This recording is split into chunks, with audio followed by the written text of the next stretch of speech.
کہ المدد یا غوث اعظم یا علی مدد یا رسول اللہ صلی اللہ علیہ وسلم مدد کہنا، یہ ذرا قرآن و سنت کی روشنی میں اس پہ تھوڑا سا۔ بسم اللہ الرحمن الرحیم۔ عزیز القدر غیور صاحب نے جو سوال کیا ہے اس کے بارے میں یہ گزارش ہے کہ اللہ احکم الحاکمین جل وعلا نے قرآن مقدس میں ارشاد فرمایا انما ولیکم اللہ ورسولہ والذین آمنوا الذین یقیمون الصلاة ویؤتون الزکاة وہم راکعون، کہ بے شک تمہارے مددگار اللہ تعالی جل شانہ، مومنوں تمہارا مددگار ہے، ورسولہ اور اللہ کے رسول تمہارے مددگار ہیں، والذین آمنوا الذین یقیمون الصلاة ویؤتون الزکاة وہم راکعون، اور وہ مومنین جنہوں نے نماز قائم کی، زکوٰۃ ادا کی، اور جنہوں نے تمام زندگی رکوع کے ساتھ یعنی با جماعت نماز ادا کی، اور ایک اس کی تفسیر یہ بھی ہے کہ جنہوں نے حالت رکوع میں زکوٰۃ ادا کی،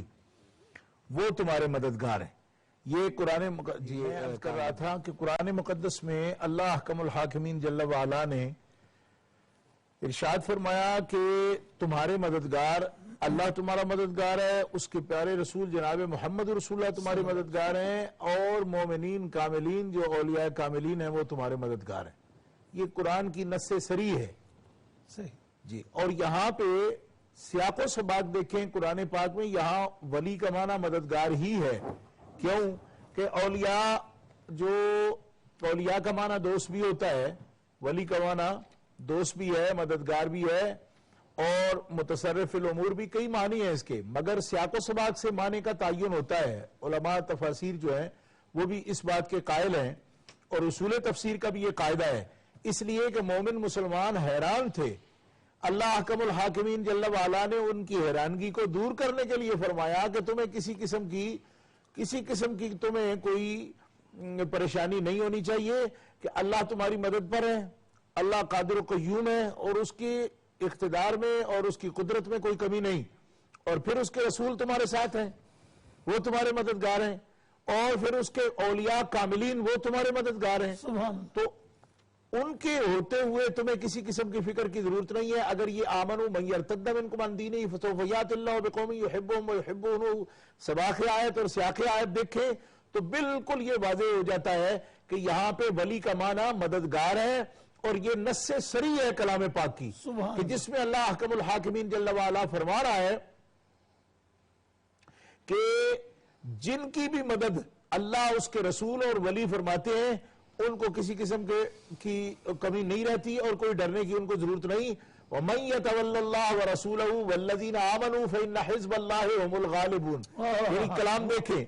بعد کی آیت بھی دیکھیں، پہلی کی آیت بھی دیکھیں، ولی کا معنی مددگار متعین ہو جاتا ہے یہاں۔ اور پھر کلام مقدس میں اللہ تعالیٰ جل شانہ نے ارشاد فرمایا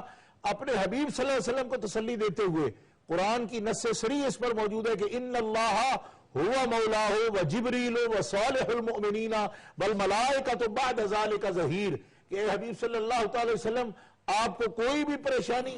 اندرونی بیرونی نہیں ہونی چاہیے، قریب والوں سے یا دور والوں سے کوئی پریشانی نہیں ہونی۔ لما تحرم ما احل اللہ کے سیاق و سباق میں اس آیت کریمہ کو دیکھیں، اور اللہ تعالیٰ فرماتا ہے اللہ آپ کا مددگار ہے، اے رسول آپ کا مددگار، اللہ ہے آپ کا، مولا ہے آپ کا، مولا یہاں بمانا مددگار ہے۔ ان اللہ هو مولا وجبریل، اور جبریل آپ کے مددگار ہیں، وصالح المؤمنین، اور مومنین صالحین ولی آپ کے مددگار ہیں، والملائکۃ بعد ذلک ظہیر، اور ان کے ساتھ ساتھ سارے ملائکہ آپ کے مددگار ہیں۔ اور ظہیر یہاں واضح طور پر ظہیر کا معنی مددگار ہے، حمایتی مددگار معنی ہے۔ تو قرآن مقدس کی نصوص صریحہ سے یہ بات ثابت ہوئی کہ اللہ کے صالح ولی مددگار ہیں۔ جب وہ امت کے رسول کی، سردار امت کی مدد کر سکتے ہیں تو جو سردار کے غلام ہیں وہ مدد وہ کیوں نہیں کر سکتے؟ جبریل بھی مددگار ہے، اور صالح مومنین بھی مددگار ہیں، رسول اللہ کے مددگار ہیں، اور رسول اللہ اور ان کے یہ صالح مومن یہ ساری امت کے مددگار ہیں۔ اور اس پر حضرت شاہ عبدالعزیز محدث دہلوی رحمۃ اللہ علیہ کی تفسیر سے، فتح العزیز سے،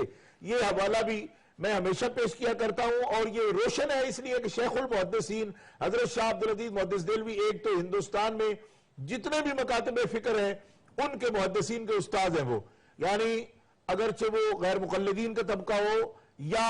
دارالعلوم سے تعلق رکھنے والے لوگ ہوں، ان سب کے وہ استاد ہیں، اور پھر وہ اسماعیل دیلوی کے تایا ہیں، اس اعتبار سے قریب سے ان کو وہ سمجھ سکتے ہیں کہ حضرت شاہ عبدالعزیز صاحب کتنی اتھینٹک ان کا حوالہ ہے اور کتنی اتھارٹی ہے، وہ بات کس طرح کرتے ہیں۔ حضرت شاہ صاحب نے تفسیر فتح العزیز میں ایاک نعبد و ایاک نستعین کی تفسیر کرتے ہوئے فرمایا کہ اگر استعانت لغیر اللہ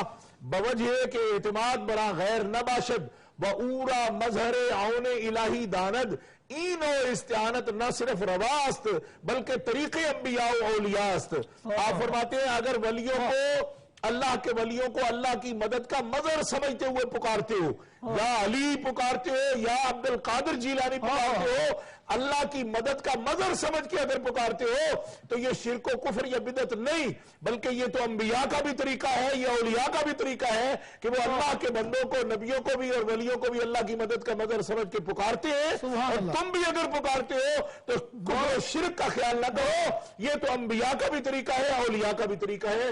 نہ صرف رواست، نہ صرف یہ جائز ہے بلکہ طریقے انبیاء اور اولیاء، یہ تو نبیوں کی سنت ہے اللہ کے ولیوں سے مدد طلب کرنا۔ واہ واہ واہ، ماشاءاللہ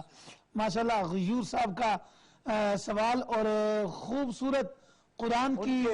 شاہ صاحب قبلہ اگر تھوڑی گنجائش ہو تو صرف ایک ان کی آرزو پوری کرنا چاہتا تھا میں۔ انہوں نے کہا کہ حضور غوث پاک کی تعریف جو ہے وہ آپ ان کی زبانی سنائیں، اپنا حضرت سلطان صاحب کی زبانی۔ جی یہ بھی انہوں نے یہ کہا تھا کہ اگر حضرت سلطان صاحب نے جو تعریف کی ہے وہ سنا دیں، تو اتفاق سے میرے پاس ایک ربائی ہے حضرت سلطان صاحب کی جو حضور غوث الثقلین کی شان میں انہوں نے کہی ہے۔ عرض کر دیتا ہوں کہ بے بغدادی کی نشانی اچیاں لمیاں چیڑاں ہوں، تن من میرا پرزے پرزے جیوں درزی دیاں لیراں ہوں، لیراں دی گل کفنی پاساں رلساں سنگ فقیراں ہوں، شہر بغداد دے ٹکڑے منگساں کرساں میرا میرا ہوں۔ سبحان اللہ، یہ سبحان اللہ، حضور غوث الثقلین کے کلام میں یہ ربائی موجود ہے۔ ماشاءاللہ ماشاءاللہ۔